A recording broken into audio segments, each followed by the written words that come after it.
Welcome back to Remade in California. We're the show that explores people who are launching new careers and businesses or reinventing themselves. We've been discussing small businesses here in California. Joining us is Peter Bedard, a serial entrepreneur and author of Convergence Healing, Healing Pain with Energetic Love. Peter, thanks for joining us. I'm happy to be here. Yeah. Thanks, Pat. So I know you have, we call you the plate guy, right? You've plate got spinner, multiple absolutely. plates up, and you don't let any one business define you. Tell me a little bit about your many plates up in the air. So I actually, a few years ago, limited my number of plates. I used to have a whole bunch of, I used to have about 10 separate businesses going. Were any crashing on the ground? They weren't, but I was exhausted. Okay. And I didn't have any life. Now I have a great life, and I only have a few plates that I keep spinning. So I'm a therapist, so I see individual clients. So that's a big part of my business model, right? I have my plates spinning for that. I also do teaching and educational type of things. So I just got back from Peru. I make sure that I teach out of the country about once or twice a year. I'm now starting to work with the sterilized women of Peru. That's one of my really big goals, to get in there and work on trauma issues with that population. I also have a healing tea business. That fascinates me. So that's an online business? It's an online business. We used to have a store. How did that come about? So I had to heal myself, and that's what my book's a lot about. So I had to heal myself. Somebody drove me into the back of a semi-truck, and I died. I shattered my left leg, I split my wrist open, I lost all the nerves in my right hand, I had undiagnosed brain damage, I cracked 5 vertebrae. So you're not really here. I'm here, absolutely, more here than I've ever been. So something happened, something healed. I had to heal myself of all kinds of things. Wow. And part of that journey was learning how to heal my own pain and learning how to do that, because all I was being given was drugs and surgery. And the doctors were amazing at putting my body back together, but when it came to all of the other conditions, the arthritis and the asthma and the bronchitis and the depression and the anxiety and all the blood issues and all the different things that I had wrong with me, they really didn't have much to help.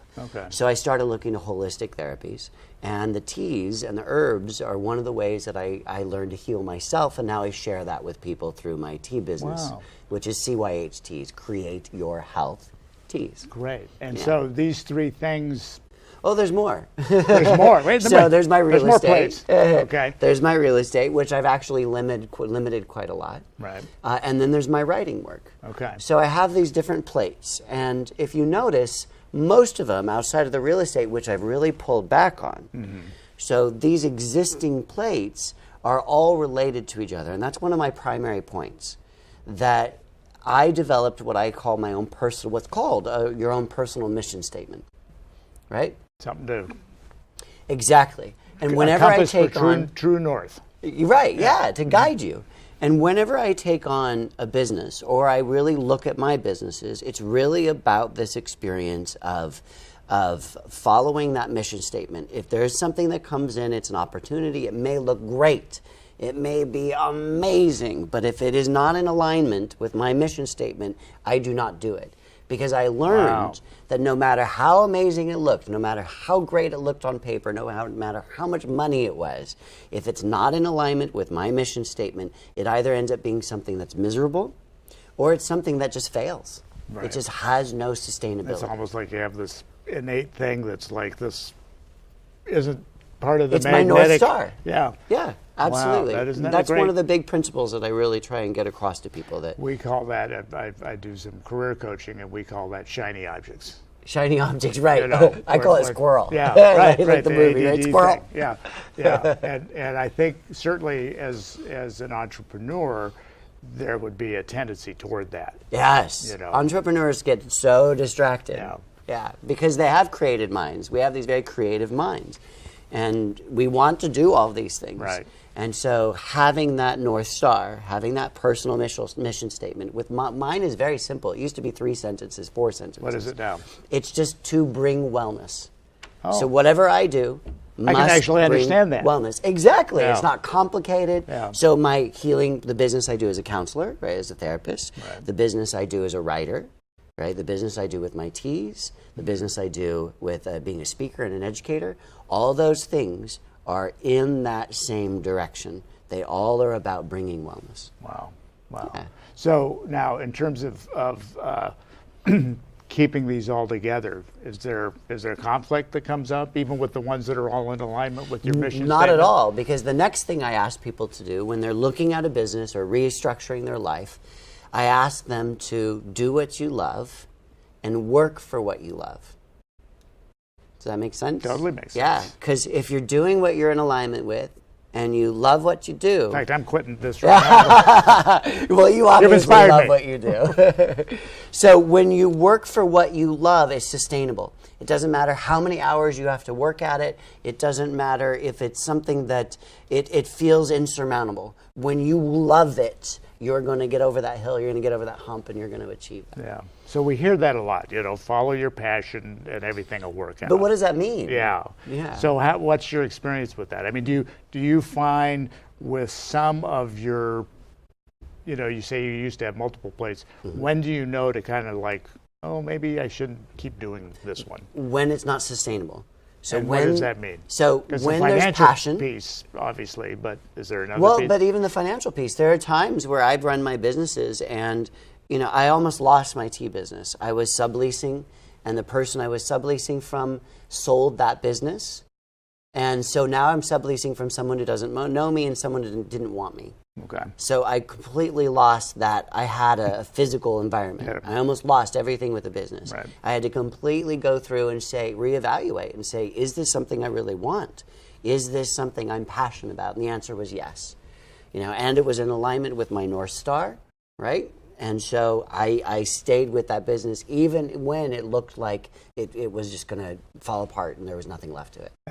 And so as you decide, I'm going to give this business mouth-to-mouth resuscitation. Right. Is there a financial piece to that? I mean, Yeah, there was. Okay. There was, and it was the commitment to follow my passion, to be true to my love, right? To do what you love. Was that commitment strong enough? And that's what I had to evaluate. And absolutely, it was. My teas help people heal, and that is in line with who I am and my life purpose. And certainly some of that has to do with your own experience. I mean, obviously, this is a very traumatic. So a lot of what you bring is I personally went through this. Yes. If I can do it, so can you. Yeah. Mm-hmm. So when people just kind of find an interest, like I'm a part-time actor, I have fun doing awesome. that, and or people want to be a musician. This is all about being remade. When do you see a time when a hobby becomes a business? How does that? Absolutely. How does that my happen? tea business became a Was business. that okay? It was just something I researched and I really liked, and I thought this was super interesting, and the indigenous knowledge of Mother Nature is incredible. And I started doing it, and I started feeling better, and so I wanted to share that with people, and it was in alignment with my mission statement to bring wellness. Right. So it was a no-brainer, just sort of on its own. The same with my book. When I was first writing this book, I was only going to do it as an ebook. And then because this is my love, because of this being my passion, I just, even when it looked like it was never going to go anywhere, I just took a breath and tuned back into this and just kept working towards it. And I self-published it for, I think it was maybe a month. And within that month, we were contacted by Simon & Schuster, and they picked it up and bought the book. Wow. Yeah, I wasn't even looking for Yeah. a publisher. Those types of things happen because you're following that passion. You're in that joy, and you're not going to let those other things get in your way. Wow. What's the most fun right now? What are you doing lately that's... Well, the teaching has been the most exciting. Okay. Yeah, the teaching by far is really where I put the majority of my And that's what energy. you were down in... That's what I was down in Peru for. doing. Yeah. Wow. Yeah, and that's why I'm building these relationships with these indigenous women organizations. And is that mostly around the healing? Yeah, there's so healing? much trauma, and my work is really focused on that trauma. Right. And anxiety and addiction issues and stuff like that. Okay. But it's pain, Yeah. whether it's physical, emotional, or spiritual pain. Wow. And so I really want to help people, give them tools, and train people in Peru or wherever the opportunities bring me, but train them in these easy, very simple processes that people can create or work with in order to help themselves find their way back to healing. That's awesome. Well, good work. Well, Thanks. Peter, thanks for being on. The book is Convergence Healing, Healing Pain with Energetic Love. For more information on Peter, visit convergencehealing.com. For more information on how California's community colleges can help you be remade in California, go to doingwhatmatters.cccco.edu.